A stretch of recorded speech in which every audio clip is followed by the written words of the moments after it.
my channel. I made this video for my grade 3 students. But then again, you are more than welcome to watch this video as well.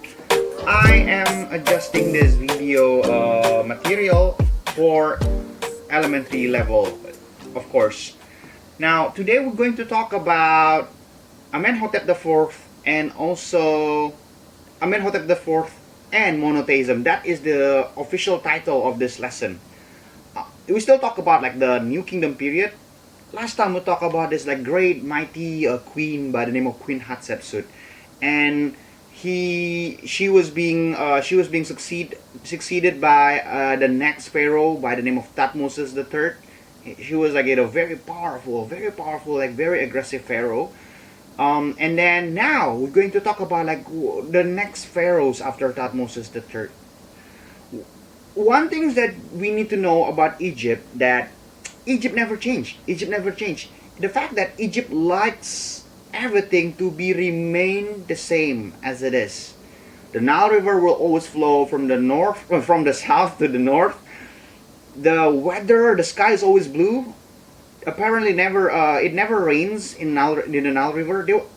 Nile River was surrounded with the desert. So the source of water has always come from the Nile River. That is why Nile River is very important for the Egyptian. And then just never changed. The sun rises in the east, set on the west, and then it never changed. It's just the same. And Egyptian, because of that one, they create this culture that everything is just being conservative. Everything is just like remain the same. Because if there's a change, that means something bad. Associated something bad. Egyptian think that if there's a change, that it means not good. Okay. Now that affecting also the culture and also the art. Have you seen the Egyptian paintings? Egyptian painting looks kind of like always like that, right? Which is like the torso of the subject will always facing the viewers, and then like the head will be kind of like in a profile kind of shape. Looks like that. Either looking to the left or your right, or looking to the right or your left. Okay, yeah, it looks like that. And then of course with their hand, like they're kind of like emphasizing in the action what they are trying to do, worshipping or giving or smiting the enemy, or yeah. And then pay attention also to the direction of the feet. The feet always kind of like facing right or left, but the torso always facing front. Now that kind of like style of an art, we call it as a frontalism. Yeah, frontalism.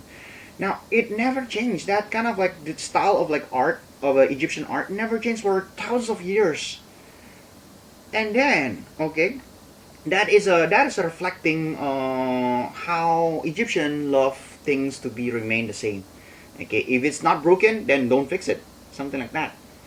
Including the religion. Egyptian religions is, as you learn it from semester 1, they have more than one gods. They worship many gods. They worship Osiris. They worship Oasis.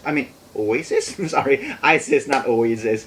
They worship Ra and Amun and so on. Okay.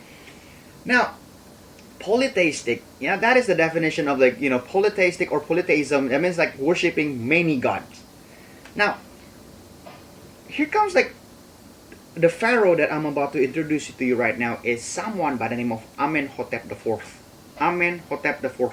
Yeah, Amenhotep. It means like Amunhotep means like Amun is pleased or Amun is satisfied. Amun is satisfied. Now Amenhotep IV. He was like the descendants of Thutmose III. Last time we talked about Thutmose III. So, kind of like give you guys a quick notes. Okay, quick kind of like description. Okay, Thutmose III had the pharaoh after Thutmose III was someone by the name of Amenhotep III. Okay, and Amenhotep III somehow had a son by the name of Amenhotep IV. Oh, by the way, I think I told you before, Egyptian pharaoh in the New Kingdom period, they have this tradition of like naming their son after the name of their father. They're doing that to respect, to honor their father. For example, if you trace back Thutmose the first, and then have a son by the name of Amenhotep, and Amenhotep will name the son after Thutmose the second, and Thutmose the second will name the son Amenhotep the second. Wait, I kind of like a bit confused. Let me go back to you about that one later, okay? Or maybe I just like put it somewhere there in the slide or the question. Thanks. All right. I'm not good in memorizing names and years. That's my secret. Okay. All right. So next. All right. Amenhotep IV. He kind of like somehow he is the subject that we're going to talk about. He was the son of Amenhotep III. I hope that doesn't confuse you. Okay. Amenhotep III, he married with a commoner by the name of Tai. I'm not really sure how to pronounce her name. Tai, Queen Tai. She's a commoner. She does not belong to the Rome. She didn't belong to the royal family. When I'm talking about like commoner, not commoner as in like kind of like peasants or just ordinary people, but yeah, she's probably belongs to the wealthy family, very wealthy, powerful family. But then again, she's a commoner. She basically was not a descendant of a pharaoh or the previous, the previous dynasty. So from that marriage, they had a son by the name of like Amenhotep IV. Now Amenhotep III, which is the father, okay. He was known as a very kind of like what? He's known as a very good ruler. He's a very good pharaoh. He expanded the territory even further, like following the tradition of the previous pharaoh, like attacking the Nubians and like expanding the territory, and then like sending delegation and building like diplomatic relationship with the other nations and the other kingdoms, and then with the other neighbors. And not just that one though. Amenhotep IV, Amenhotep III. He kind of like he invent this kind of like a new system of governing the governing Egypt by co-ruling together with his son, which is Amenhotep IV. Yeah. So while he was still alive, of course he let his son to control the nation altogether. Probably while Amenhotep IV ruling over in the north, in the upper Egypt, and then like the son will ruling on the south, in lower Egypt, something like that. One thing that we need to know about Amenhotep III, he was known as like the pharaoh who have a terrible bad teeth. Someone who studied the mummy said can claim that somehow he had a terrible teeth, that the scientists believe that this kind of like terrible teeth caused him so much pain. Okay, so much pain. I think if you are wearing braces, I think you can speak more about it. I never wear braces, but I have a friend who wear braces. According to them, like yeah, it can be painful, like to wear braces. Now imagine no braces, and then no kind of like proper dental procedures during those time, and you have a bad teeth. I'm pretty sure you will have a terrible headache all day long. Some say that Amenhotep III must be taking the medicine to reduce the pain somehow. Now, after his death, Amenhotep III, of course, the next pharaoh is Amenhotep IV. Now, Amenhotep IV, here's the thing. This is like what's so interesting about Amenhotep IV. He was a very unique. He is very unusual pharaoh. He was very weird. First thing first, he changed his name. He changed his name from Amenhotep, which is the meaning is like Amun is happy. He changed it into, watch this, Akhenaten. Akhenaten. Yeah, Akhenaten. Which is Akhenaten. Akhenaten means like the meaning of the name literally for the beneficial for Aten. Now, who is Aten? Now, Aten apparently is a minor Egyptian god, not kind of like the major god like Ra, Amun, and like Isis or Osiris. It's a minor god that somehow being identified as the sun rays, okay, the sun rays, okay. Now, when you were younger, like, and then your art teachers asked you to draw, like, draw what's it called? Draw a mountains, and then like what would you draw? You will draw the two mountains, and then like the paddy field, the road, and then like what's in the middle of the pictures? The sun, a big round sun, okay, rising sun, and after that you draw the rays. You draw the sunshine, the sun rays. Yeah, that kind of thing. Okay, Aten is that particular god is being identified with the sun rays, not the sun, but the sun rays.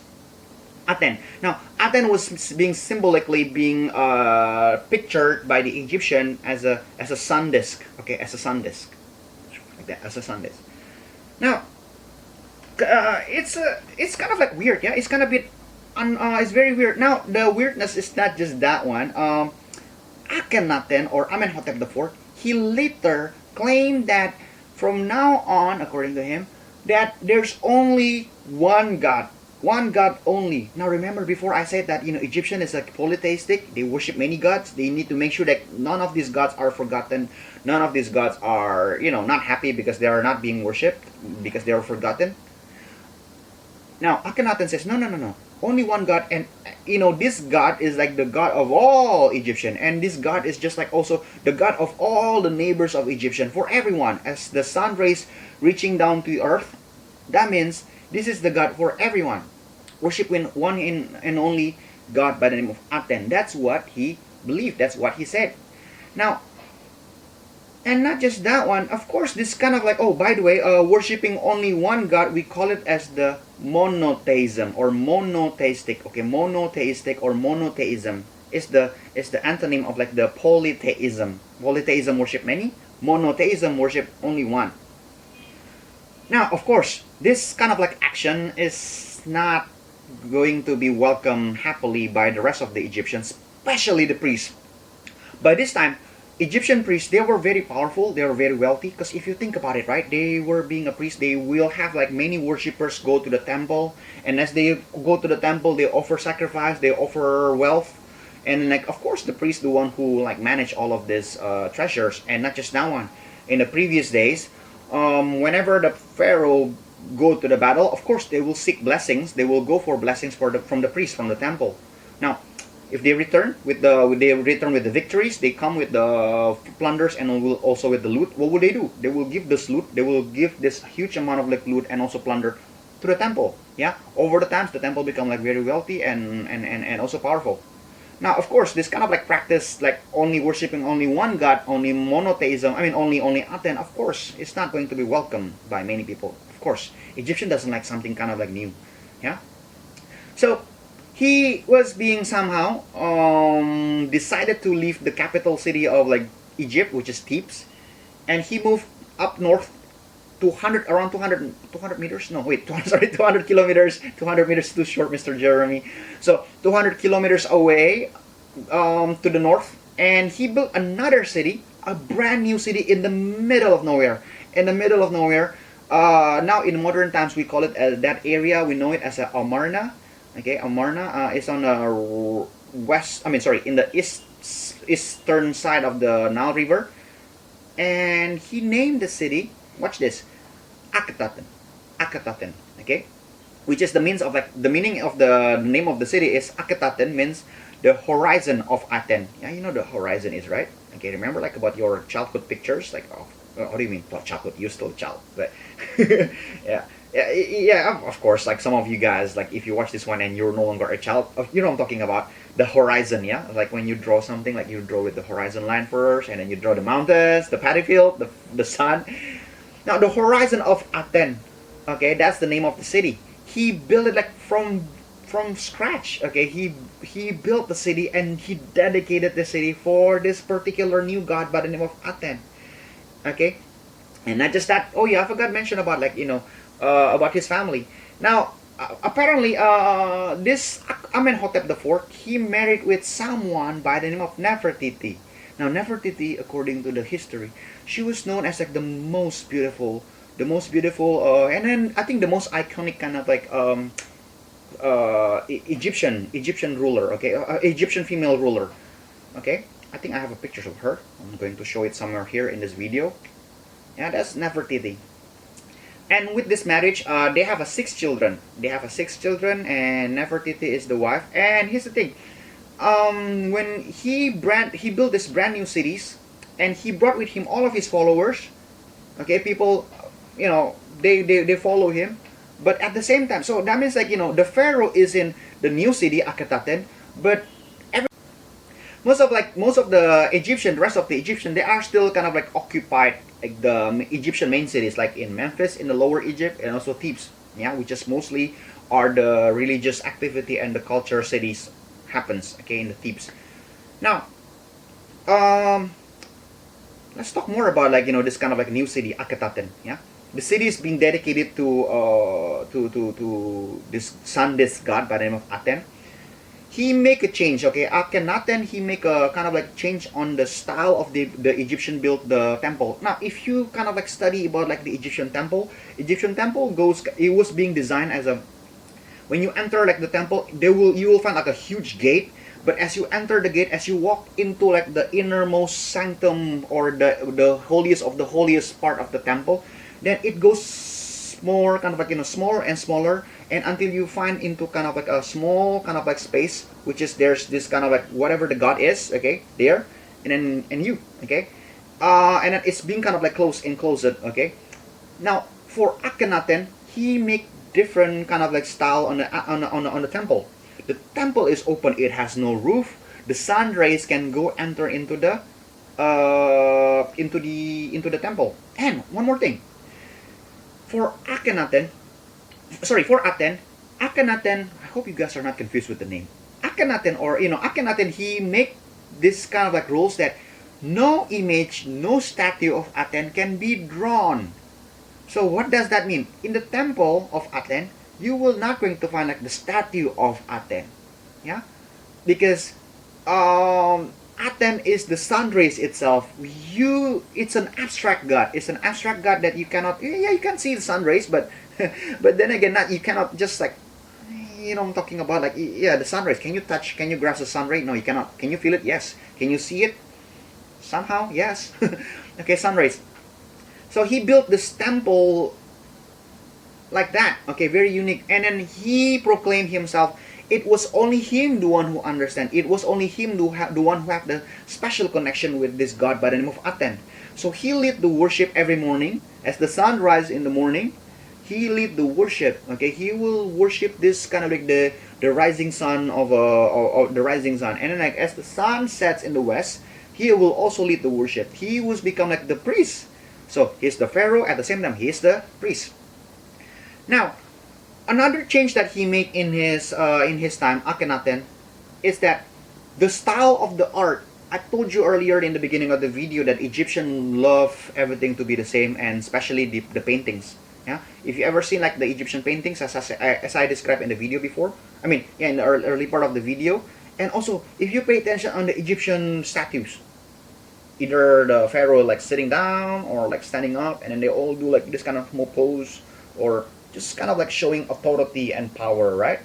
And it's just like they were being sculpted, they were being formed with the permeating like this kind of like power and like authority of Egypt. Yeah, they will not gonna smile. They're not gonna do like this. Okay, they will not gonna make those kind of like pose. Yeah. Now for Akhenaten, he let the artists to picture him, to make the sculpture of him with their own unique style. He gave a huge room for creativity. Now, what does it mean? Look at these pictures of like Akhenaten statue. Yeah, I'm showing you in this video right now. Look at him. Yeah, do you see it? Like it's kind of a bit different compared to the other Egyptian pharaoh statues, sculpture. Yeah, he look at the feature of his head. His head looks kind of like an alien. The face, the body, the hip, the wider hip, and sometimes like some of the statue looks like as if that Akhenaten is a lady. Okay, Akhenaten is a guy, by the way. Yeah, so you see that. And also another kind of like the paintings on the wall. The paintings on the wall of Akhenaten also, look at that. The picture is different. Okay, the painting, the style of the style is kind of like a bit different. And one more thing, while the other pharaoh, they will being drawn as some kind of like, as I said earlier, they need to be portrayed as someone that is have an authority or powerful. Okay, and then now look at this kind of like Akhenaten's being drawn.